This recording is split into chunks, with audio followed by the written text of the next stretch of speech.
Hi friends, how are you?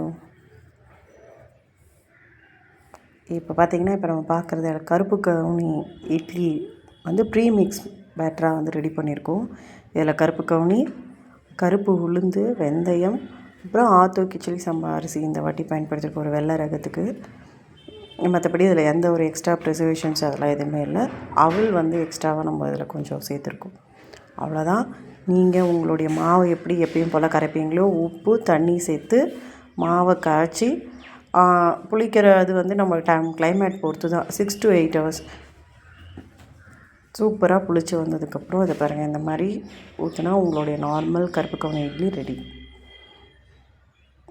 இந்த அளவுக்கு நல்லாவே இருக்குது, நல்லா வெந்தும் வந்திருக்கு, சாஃப்டாகவும் இருந்தது. இன்ட்ரெஸ்ட் இருக்கிறவங்க தாராளமாக இதில் மெசேஜ் போட்டு நீங்கள் வேணுன்றதை வாங்கிக்கலாம். தேங்க்யூ.